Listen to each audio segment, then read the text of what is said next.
Hi, friends, and welcome back to With Great People, the podcast for high-performance teams.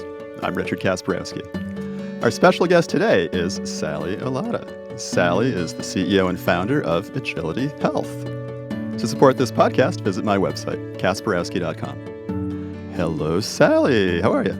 Hello, Richard. I'm great. Thank you so much. I'm excited to be on your podcast. I'm so happy to have you here. Thanks for joining us. What else could you add on to that intro? There's a lot more to Sally Elatta than CEO and founder of AgilityHealth. What else? Sally is originally from Sudan in Africa. Sally has started a nonprofit organization on the side because I have so much time. But my nonprofit is to support Sudan's current revolution to democracy. Sally has 3 children. I have beautiful Yara, she's 16, Sharif and Nora are 12 and 11, and I'm a belly dancer. Wow. There you go. All right. I love belly dancing. So much fun. All right. So you've never had that in your podcast before. There you go. That's your first. Nobody. Wow. We'll have to this is going to be great for the social media marketing. see video of belly dancer. No, don't do that. Don't do that. CEO, founder, and belly dancer. Nope, we're not going to go there. No, but it's always fun to learn a little bit about what people are doing outside of work, right? We all have we all kind of have this mask on in front of us, and this is our professional self, and whatever it says on the LinkedIn profile. And then there's the other part of us with the 3 kids and everything else. Yeah. Your nonprofit and trying to change the world. Yes. Yeah. Let's see. So this podcast is about teams, and I know you do a lot of research about organizations and teams within organizations, and that's what AgilityHealth is all about. Mm-hmm. And I'd like to ask people about their best team ever. So your best team. If you could pick any team at any time in your life, and by team, what I mean is any group of 2 or more people aligned with shared goals, which one of those groups of 2 or more people aligned with shared goals is the best one you've ever been a member of in your life? Well, I'm very biased. I'm going to say my current team that I have is awesome. They're rock stars. And I'll tell you why. And I think that they're fully engaged. Mm-hmm. They really care deeply about the purpose and the mission of the company. Mm-hmm. They really have pride of working here and serving our customers. They're very customer focused, very customer driven. They continuously improve, which is what we do for business, right? We help everybody else. How do you measure and continuously improve? And I would say my team is always changing, and they're very open to feedback, and they're very humble, and they're willing to change. They don't take it personally, and change is hard, change is difficult. So when you realize, okay, we're not perfect, what can we do to improve? And you're willing to inspect and adapt, I think that makes you awesome. And of course, they're high performing, they deliver value that meets our customers' expectations or even exceeds it. So that's kind of the summary of my awesome team. And you're such a good public speaker. You didn't just say this team. You gave me all the info about it. And it's almost like, okay, we're done. Thanks for the conversation. But no, we're not done. No, there's so much more. I mean, I was going to go into, there's a wonderful book called The Ideal Team Player that talks about, humble, hungry, and smart. And humble, hungry, and smart, there's a book by Patrick Lencioni. That's kind of part of our hiring. We look for people that are humble, really, truly servant leaders, and are, like I said, are okay with feedback and all that. Hungry means that they're very motivated, driven. They're not waiting to be told what to do next. And then smart is really about emotional intelligence. So those are other attributes that are like super important to us. Yeah, totally. And you have this team we're talking about. This is the team at AgilityHealth. It's a pretty tight-knit team. Yes. If you could summarize the sensation within you of being with that team, doing the work you do together, what's the one word that you would use to summarize your team right now? I'm going to use 2. I was going to say energized. They're always energized me, but I'm really going to be honest and say I'm grateful. Grateful. Just grateful to have them. Yeah. So that would be, I'm always grateful. Like, how lucky am I to be surrounded by such amazing people? How lucky am I to have such talent? So just gratitude is what fills me when I see what they do. That is so cool. I think that's my first grateful and gratitude, which is really like totally aligned with what you just said about humble, right?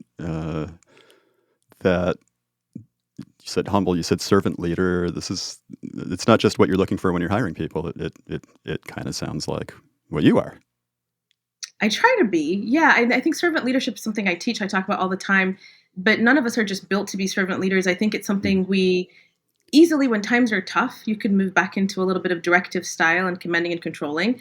So I think it's something we all aspire to be, and you always have to pause. And for me, I lead from a place of love, Richard. If you know anything about me, I have a very big heart for people. So when I reach back into that, then I truly show up as a servant leader. When you reach into your place of driving for performance and driving for tasks being done, mhm. then you're automatically moving a little bit back into your command and control. So I naturally have a very big heart and I lead from a place of love. And I think that's where, serving people, making sure their well being. I just gave everybody Friday off just to make sure they had a longer weekend because Uh-huh. I deeply care. I really genuinely care about them. All right. So there's one example of leading with love. What else about leading with love? Wow, leading with love. I have a whole seminar or a talk out there, but you really treat people with respect, with compassion. Mhm. You value what they bring to the table. You figure out what do I need to do to help them grow. You give them feedback from a place of love. Like, so leading with love doesn't mean that I'm always going to tell you everything you want to hear. Sometimes I'm going to tell you that you're not meeting expectations in a specific area, but I'm doing that not to put you down. It's from a place of love because I really want you to grow and be successful. Mhm. So to me, leading with love also means giving people clarity on their vision, making sure you're setting them up for success in whatever role, listening to them, being empathetic about what they're saying, taking what they tell you seriously, taking action on it. That's Mhm. all leading with love. All right. Thank you. Um, okay. What else about this team right now? And how do you know that it's such a great team? What else about this team subjectively do you notice? Qualitatively, or the way it feels within you as you're working together? Well, it's not always. I mean, I'm going to tell you, we go through ups and downs. So anybody that tells you they have a Mhm. perfect team all the time.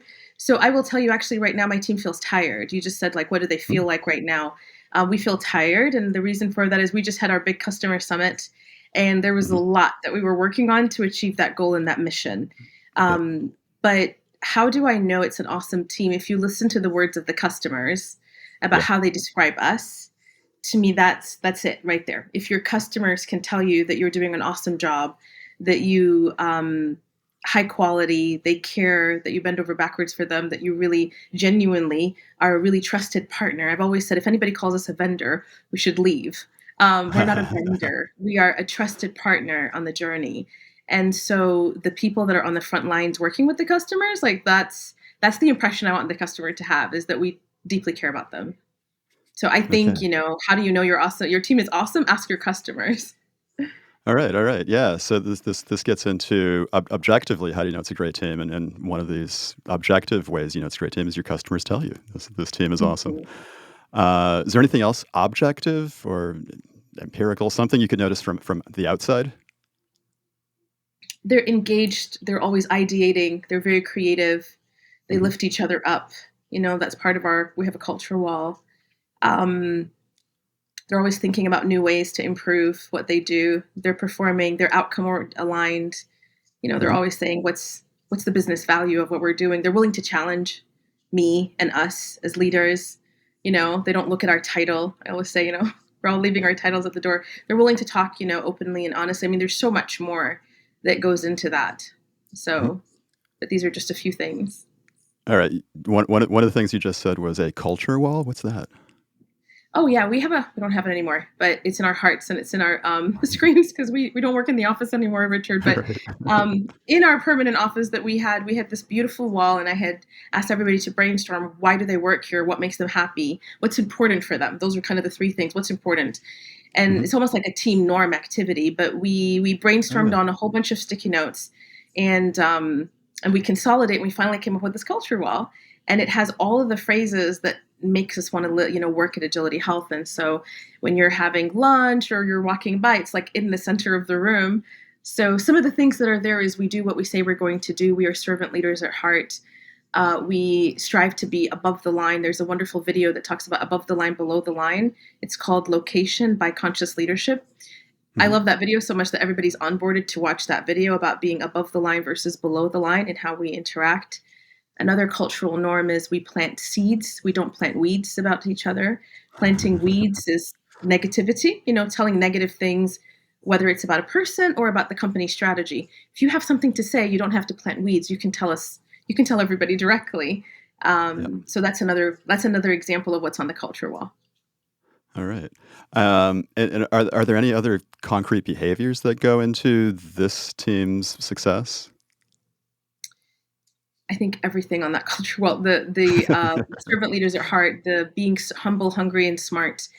We've let people go, Richard, and some people haven't fit our culture if they have too much ego. Yeah. Ego is not pretty. When you always think you're smarter than other people, when you're better than other people, so that Mhm. doesn't help you survive.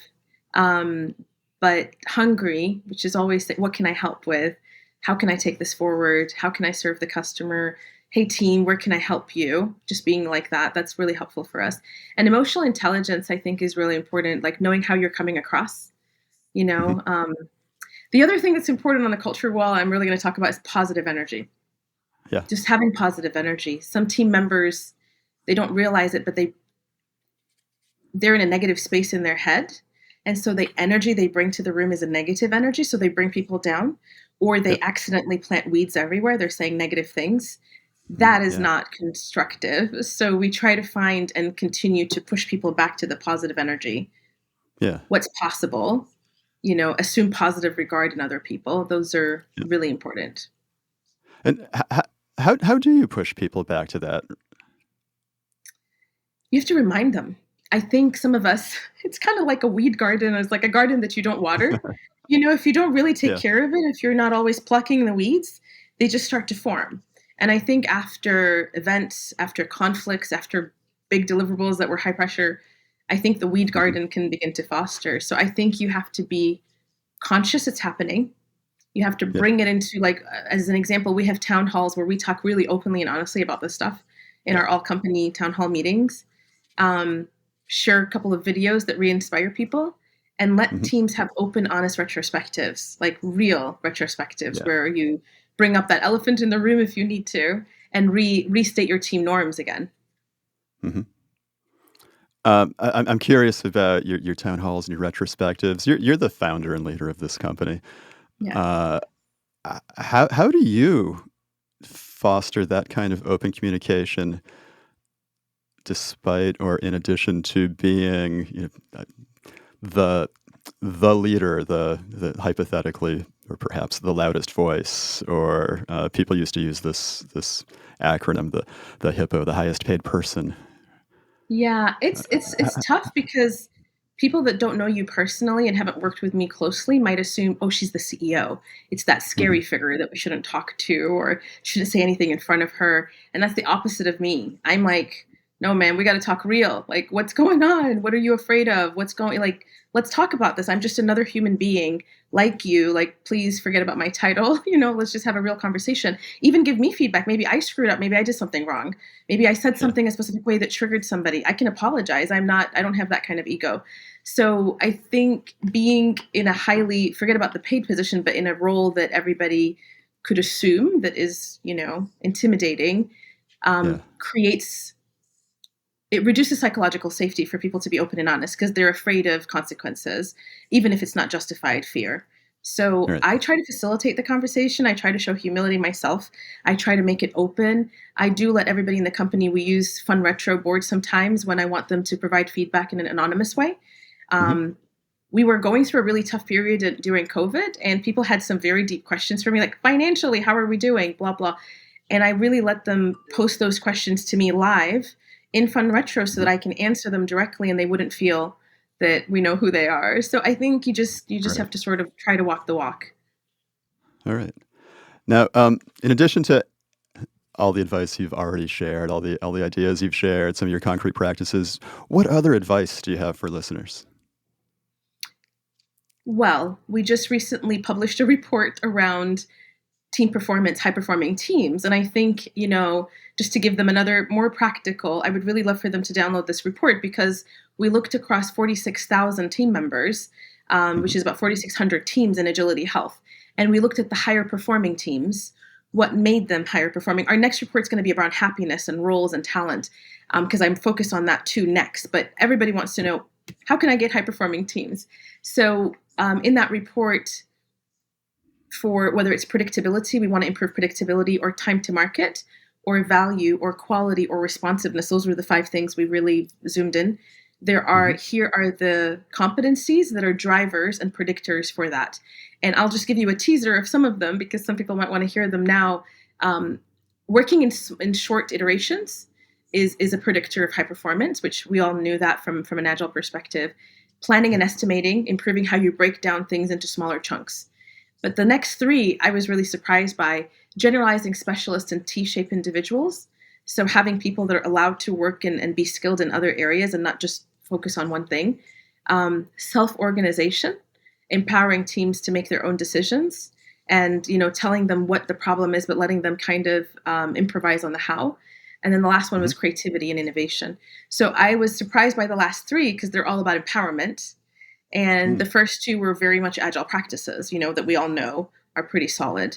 But those 5, in addition to a few others, were top predictors of team performance. The teams that were very strong were 37% higher performing quantitatively than teams Yeah. that did not invest in these areas. All right. And you were gauging performance again by which of the metrics? Quality, predictability, time to market, Mhm. value, and responsiveness, and all of the metrics were quantitative metrics. So when we say Right. predictability, what percent of what the teams say they're going to get done, they actually get done. When we Right. say time to market, how frequently do they release to production? So it was very Mhm. quantitative. Right. A lot of the same metrics that are used in the DevOps world, Right. the mean time to recover, Mhm. deployment time, all those things. So really, really empirical, observable stuff that Yes. somebody outside the teams or the organization could actually see and measure. Yeah. Yes, yeah, those were we most of our radar, our team health radar is qualitative metrics, but the Mhm. performance metrics have now become quantitative, and so that's why we ran this report, because we had enough data now over the last Yeah. 3-4 years. We're like, we should figure out the correlation here. What is impacting what? Mhm. Oh, and where can people find the report? Right on our website, agilityhealthradar.com. So on our Mhm. homepage at the very top, there's the download the top predictors of team performance. So they can click on it, download it. You don't even have to add any information. It's available for free. All right, perfect. So we'll make sure we have a link to that, and probably even a QR code just popped up on the video Sure. somewhere. I don't Yeah. know. Is there anything else you want to add? Anything you've been working on? Anything you've been thinking about lately? Anything at all? No, I'm happy that you're doing this, Richard. You've been in this world Oh, of, high performing teams for such a long time. So congrats on your success, and thank you for inviting me thanks. to talk to your audience. That's very nice of you. Thank Oh, you. it's a pleasure. You're welcome. Oh, and how could listeners and viewers get in touch with you if they wanted to? Sally at agilityhealthradar.com, or just go Mhm. to our website. Yeah. All right. Sally Elatta, thank you so much for joining us today. It's really been fun hanging out with you. We sort of crossed paths at for me, it was the first physical space conference post COVID Absolutely. lockdowns. It was really Yeah. nice seeing you in physical space again. It's really nice having you here. Thanks so much. Thank you very much, Richard. I hope we cross paths soon again. I hope so too. And remember, dear listeners and viewers, to support this podcast, visit my website, kasparowski.com.